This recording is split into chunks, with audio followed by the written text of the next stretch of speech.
Hello, folks. Welcome back to my YouTube channel. And we are in the Python basic series for beginners.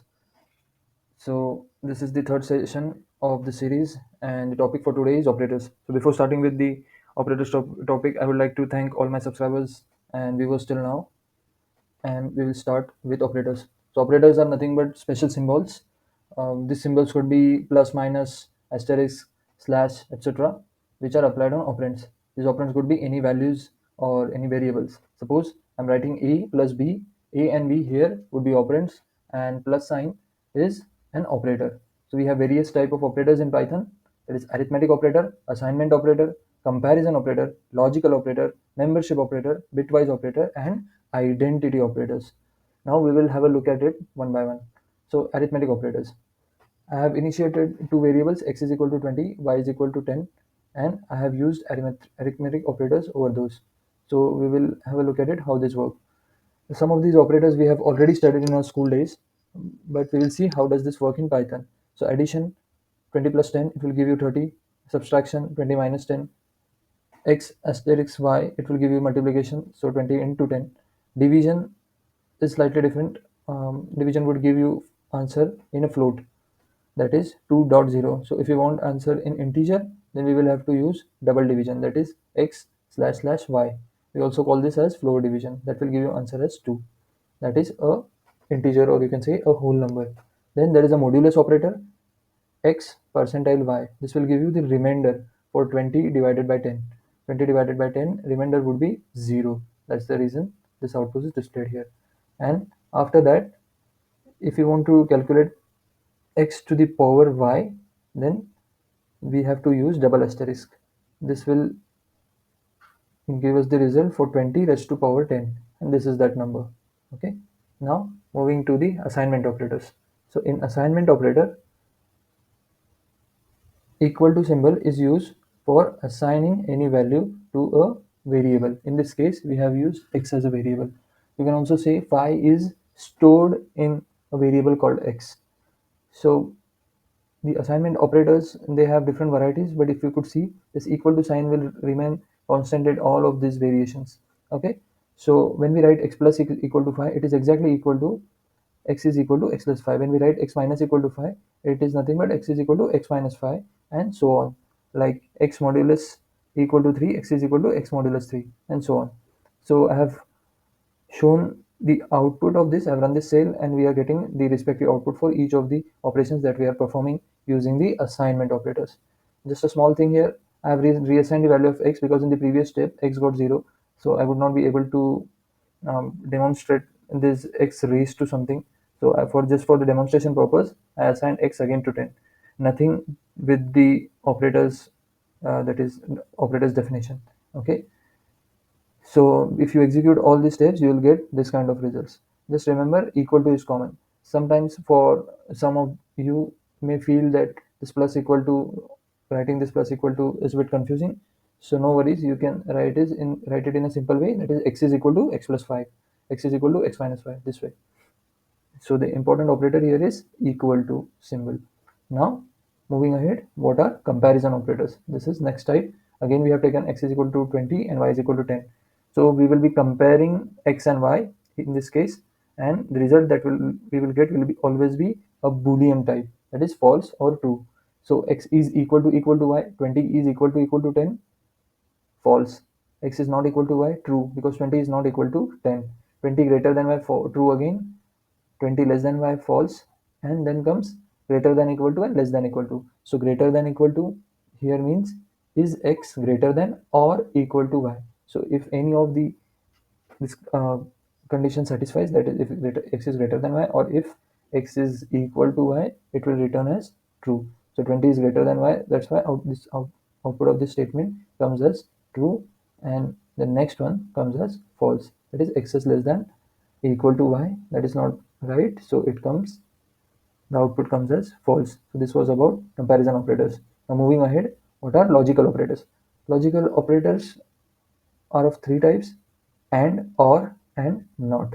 And, or, and not. So let's see how this works. So let's see and operator first. X, here you can see we have taken x is equal to 10. Then we have two conditions, x is less than 5 and x is equal to 10. How this AND operator works is it will return true if both the conditions are true. Here x is less than 5 is false, that is 10 is less than 5.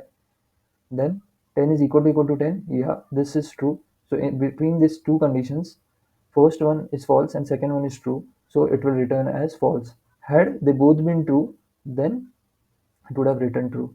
Now OR operator, that is second logical operator here, it returns true if any one of the conditions is true. So we know that first one is false and second one is true, so it will return true for OR operator, because that's what the definition.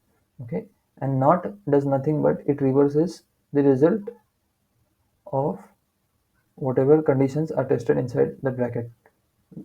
Okay, so this is exactly the AND operator condition that we checked earlier, which resulted to false, but NOT, it will reverse whatever the result was earlier. So not false is nothing but true, right? Then moving to the next operator, that is membership operator. In membership operator, in membership operator, particular, it would be checked that if particular character is present in a particular string. Here it is a golf is a string, and it's checking that capital G is present in that string. So capital G is present, that's why it returns true. If you write small g, it will return false, as Python is case sensitive, it will not be able to match. And the next membership operator is not in. So if you are typing G not in golf, it will return you false. However, if you would have done G not in golf as in small g, then it would have returned true because it's not there actually. Now moving to the next operators, that are bitwise operators. Bitwise operators operate on bits. So any decimal number given would be converted to the bits first, and then the necessary operations will be done. So here in this case, we will take a is equal to 10 and b is equal to 4. As this is a bitwise operator, first these decimal numbers will be converted to the binary, and this is what it looks like in binary. 10 will be 1010 and 4 will be 0100. All right. In this bitwise operator, there are three basic operators, that is AND, bitwise AND operator, bitwise OR, and bitwise XOR. Now bitwise AND will return 1 if both the bits are 1, else 0. Now the comparison will happen like this, 1 and 0 position wise. So if both are 1, it will return 1. So in the first position, only one is one of the values 1. In second position, one of the values 1 again. Third position, one of the value, and fourth, there is no value as 1. So the answer is 0000 in binary. When converted back to decimals, it will be a 0. So A and B in this case would be 0. Then moving to the next variation, that is bitwise OR operator. Again, we have taken same variables, same representation. The only difference is here bitwise OR will return 1 if one of the bit is 1, else it will return false. So if one of the bit is 1, it will return 1. So we are checking position wise. On the first position, when we do a bitwise OR, it will come 1, second will come 1, and third will also come 1. The last one, both of them are 0, so it will come 0, and the binary answer would be 1110, and when converted back to decimal, it will come as 14. All right. So A pipe B would be 14. In OR, it would return, if any one of 1 is 1, it will return 1. However, here it will return 1 if and only if one bit is 1. In case both of them are 1s, it will return 0. So following the rule, we get this output 1110 again, and we get the value 14 in the decimal. This is because of the data.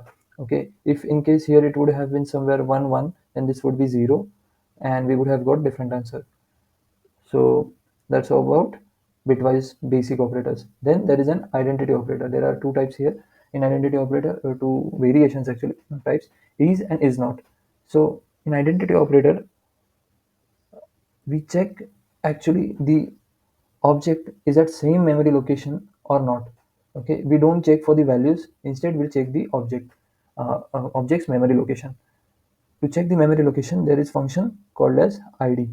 Okay, so here x is equal to 2, y is equal to 3, and for checking memory location of for both of those, we have printed those memory location, id of x and id of y, and we see that both the ids are different. That means x and y are stored in this case in different memory location.